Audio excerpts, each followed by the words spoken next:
Goeiedag almal, ek is Manny van Bloemfontein. Dit is vandag Maandag, die 11de Mei 2026. Ons doen die nuus in kollig en ons hoofopskrif vir vandag sê: renosterstropers in KwaZulu-Natal doodgeskiet.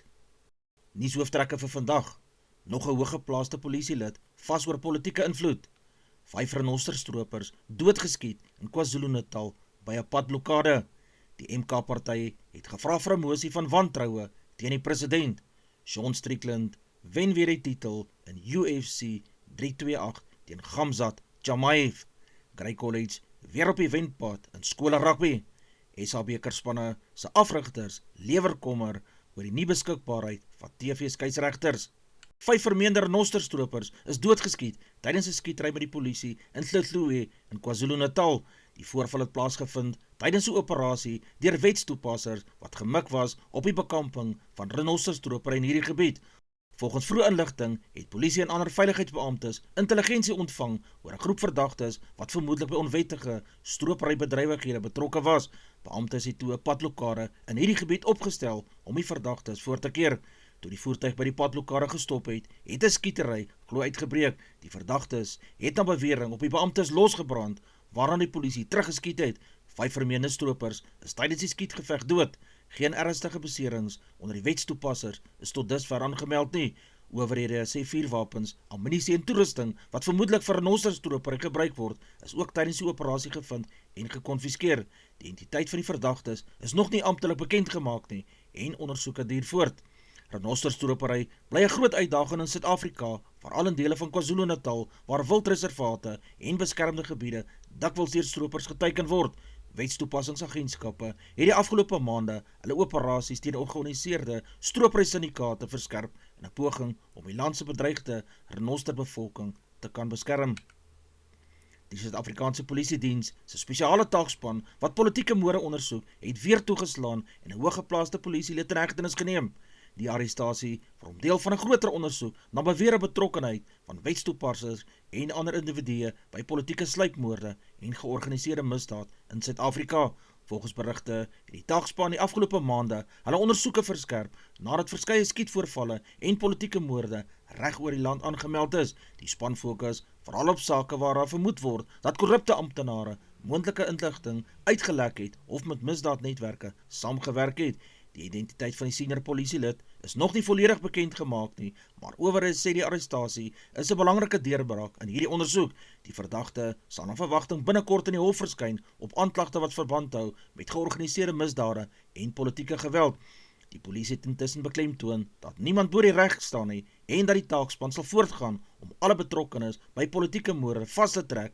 Politieke moorde bly 'n ernstige probleem in sekere dele van Suid-Afrika waar daar gevegte oor politieke invloed en tenderbelange voorgekom het. Die MK-party het aangedring op 'n mosie van wantroue teen president Cyril Ramaphosa.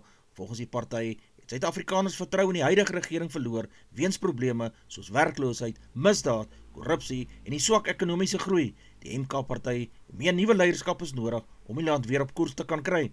Die mosie van wantroue is 'n belangrike politieke stap waar die president onder groot druk kan plaas. Om suksesvol te wees, sal die MK-party egter sy steun van ander oppositiepartye en moontlik lede binne die ANC nodig hê. Politieke ontleeders sê die stap wys dat die MK-party hulle invloed in die land se politiek verder wil uitbrei. Voormalige president Jacob Zuma bly steeds 'n sterk invloed binne die party. Die watervlak van die Oranje rivier is besig om vinnig te styg na aanhoudende reën in verskeie opvangsgebiede. Owerhede waarsku inwoners langs die rivier om paraat te wees en voorsorgmaatreëls te tref indien ontruiming nodig sou raak. Gemeenskappe in laagliggende gebiede word aangeraai om belangrike dokumente en noodsaaklike besittings gereed te hou terwyl boere versoek word om vee na veiliger gebiede te skuif. Rampbestuurspanne monitor die situasie noukeurig en inwoners word gevra om weg te bly van sterk vloeiende water en oorstroomde paaie. Motoriste word ook gewaarsku om ekstra versigtig te wees aangesien sommige en laagwaterdrifte gevaarlik kan raak indien die water verder sal styg. Verskeie dele van Suid-Afrika is die afgelope paar dae deur swaar reën en oorstromings getref. Huise en paaie en infrastruktuur is in sommige gebiede erg beskadig terwyl talle families moes ontruim word nadat water hulle wonings oorstroom het. In sekere gebiede is huise deur sterk water weggespoel. Nooddienste en rampbestuurspanne is in verskeie provinsies ontplooi om inwoners by te staan en skade te beperk. Motoriste word ook gewaarsku om versigtig te wees, aangesien verskeie paaie onder water is en gevaarlike reistoestande sal heers. Die Suid-Afrikaanse Weerdiens waarsku intussen dat nog reën in die komende dae oor dele van die land verwag word.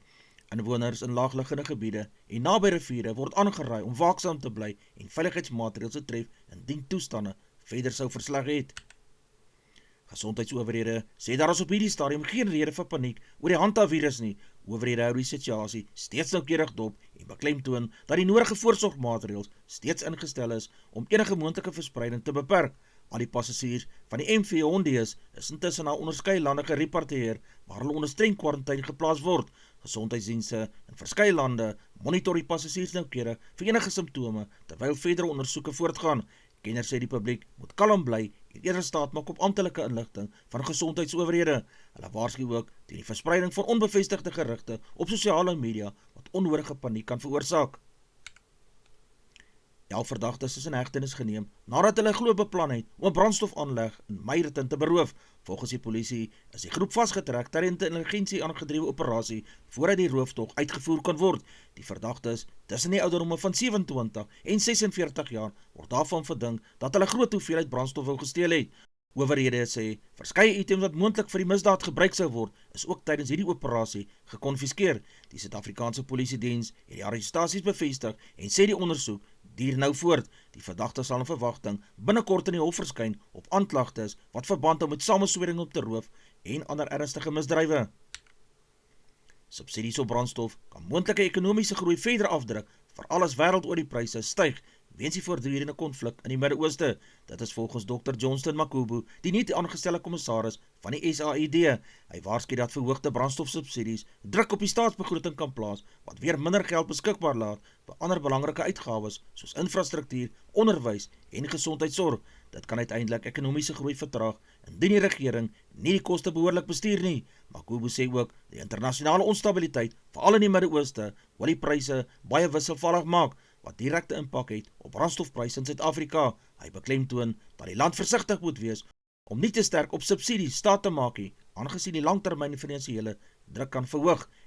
Ekonomiese kenners stem saam dat brandstofpryse groot rol speel in inflasie en die koste van lewensonderhoud wat weer huishoudings en besighede erg sal raak. Sean Strickland het die MMA wêreld geskop toe hy die middelgewig titel teruggewen het teen Khamzat Chimaev by UFC 328.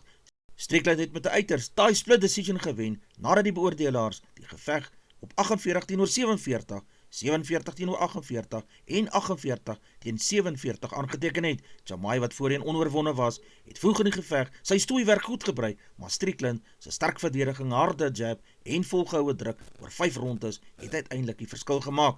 Dit was Chimaev se eerste nederlaag van professionele vegter. Die oorwinning beteken dat Strickland nou 'n tweemalige UFC middelgewig kampioen is.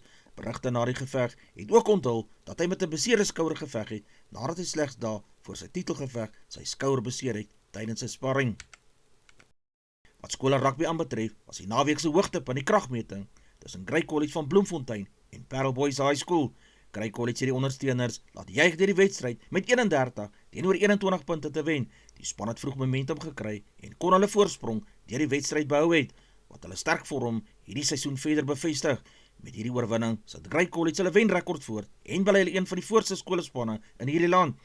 Die wedstryd het weer eens gewys hoekom die tradisionele kragmetings altyd groot belangstellings lok onder skole rugby ondersteuners. Afrigters van verskeie SA beker rugby spanne het hulle kommer uitgespreek oor die feit dat TV-skeieregters tegnologie of die TMO nie konsekwent gebruik word in sekere wedstryde nie. Volgens die afrigters kan die afwesigheid van hersieningstegnologie lei tot verkeerde beslissing wat wedstryde direk sal beïnvloed. Hulle meen dit kan verrykende gevolge hê vir spanne se punte op die lok, moontlike kwalifikasie vir uitspelrondes en selfpromosie of relegasie uitslaa. Sommige afrigters sê dat 'n professionele era waarvan klein marges wedstryde bepaal, elke besluit regverdig en konsekwent moet wees. Hulle vra dat die rugbybeheerliggaam seker moet maak dat alle groot wedstryde dieselfde standaard van skeieregterondersteuning sal kry. Jorge Martin het 'n sterk en beheerde vertoning gelewer tydens die Franse MotoGP op die bekende baan in Le Mans, waar hy die wedren met selfvertroue en tempo oorheers het. Spaanse jaar Jorge Martin het van die begin af sterk weggetrek en vinnige voorsprong opgebou. Sy ritme in die middelgedeeltes van die wedren was deurslaggewend geweest met konsekwente vinnige rondes wat sy teenstanders geen kans gegee het om hom in te haal nie. Strategie het ook 'n groot rol gespeel met sy span wat die regte bande en pitbesluite gemaak het om hom voor te hou in veranderende baan en weerstoestande. Hy het kalm gebly onder druk en het geen groot foute gemaak nie, wat sy oorwinning nog meer oortuigend gemaak het. Die oorwinning versterk sy posisie in 'n MotoGP World Championship, waar hy tans een van die voorste aanspraakmakers op die kampioenskapstitel is. Kennis mee in hierdie prestasie wys hy groei as 'n volwasse en 'n konsekwente jaar wat nou gereeld in die stryd om oorwinnings is. Naomi Osaka het haar teenstander Diana Schneider gemaklik met 6-1, 6-2 in die Italiaanse Ope gewen. Iga Swiatek het op haar beurt gisteraand vir Elizabeth Kosciuszko in skoonstelle met 6-1 en 6-0 gewen. Maar met Aryna Sabalenka, wat Saterdag verbasend vroeg uit die toernooi geboener is, kan die 15e keer Osaka nou skielik 'n sterk aanspraakmaker op hierdie titel wees. Onder die man se Dino Prumzek, sy oorwinning oor Novak Djokovic, gister opgevolg deur Frankryk se Hugo Humbert met 6-1 en 7-5 te wen om die laaste ronde van 16 in Rome te haal. Duitsland se Alexander Zverev het sy aanspraak op 'n derde titel by die Foro Italico lewend gehou deur Alexander Blocks in skoonstelle met 6-1 en 6-4 te wen. Die tuisgunsteling Lorenzo Musetti sal die klei-spesialis Casper Ruud in die laaste 16 ronde die stryd aansê nadat hy tuisstryd teen die Argentyn Francisco Cerundolo met 7-6 en 6-4 gewen het. Die Suid-Afrikaanse onder 20 rugbyspan onder leiding van Kevin Voete het Saterdag 'n dramatiese wedstryd gespeel teen hulle eweknieë van Nieu-Seeland se onder 20 rugbyspan wat 'n gelykopslag van 29 elk opgelewer het. Die kragmeting was intens van die begin tot die einde met albei spanne wat sterk aanvalspel en goeie verdediging gewys het. Die Suid-Afrikaners het vroeg momentum gehad, maar die Nieu-Seelanders het teruggeveg om die wedstryd weer gelyk te trek op die laaste fases. Die afrigter Kevin Voete en sy span is geloof hulle veerkragtigheid en konsekwente vertonings deur hierdie toernooi wat uiteindelik die verskil gemaak het in hulle kampioenskapsoorwinning. Advertensie van Netwerk 24 teken in en kry verskeie tydskrifte en koerante. Advertensie van Bloemkeel vir jou. Jy kan vir Diana of Susan by 082-390-3339 kontak. Hulle sê jou voertuigregistrasie namens jou behartig. Ons weerberig vir die streek lyk so: Messina 1931, Polokwane 1124, Lephalale 1323, Bombela 1128, Mahikeng 517, Pretoria 1021, Johannesburg 617, Ermelo 517, Galagari 619, Gaborone 922, Richards Bay 1426, Pietermaritzburg 822, Durban 1525, Port St Johns 1525, Pongola 1527, Maputo 2033, Bethlehem 1-11, Bloemfontein 2-12, Alwal Noord 2-12, Welkom 4-14, Vryburg 4-16, Kimberley 4-15, Appington 7-17, Prieska 6-15, Springbok 6-11, Karasburg 6-17, Keetmanshoop 7-19, Mariental 7-24, Alexanderbaai 13-20, Brandvlei 6-14, Loederitsbaai 13-20, Vredendal 12-17, Kaapstad 13-18, Sutherland 1-9, George 28 in die middag, Jeffreys Bay 9-19, Cabarra 10-20, Grafreinet 4-13, Kapogilas 9-17, De Aar 3-11, Molteno -1-6, Beaufort Wes 6-13, Oos-London 11-20, Mabalane 20 en 35 grade Celsius in die middag. Ons verkorte weerberig vir die dag. Die Weskaap, koue en nat winderige toestande met swaar reën in dele van Kaapstad, Parel en Stellenbosch sal voorkom. Die Noord-Kaap, baie koud met sterk winde, sneeu moontlik oor hoë liggende gebiede.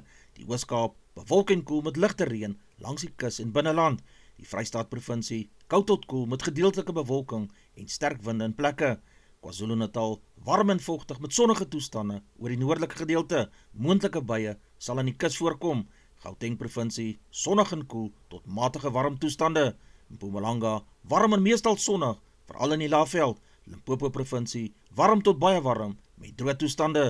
Noordwes provinsie, sonnig en koel in die oggend, later matig warm toestande sal voorkom. Die markte vir die dag.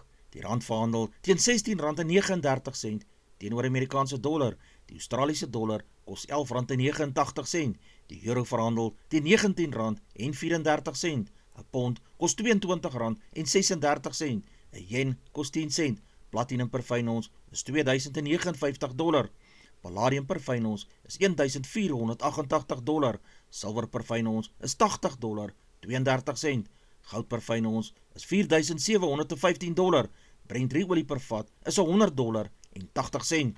Ons gedagte vir die dag: Maandag is nie net die begin van 'n nuwe week nie, dis ook 'n nuwe kans om weer op te staan, hard te probeer en nader aan jou drome te beweeg. Vat vandag met moed aan. Dis al vir vandag. Onthou om te like, deel met jou vriende en jou vriendinne en onthou om te subscribe. 'n Aangename dag en week word vir almal toegewens.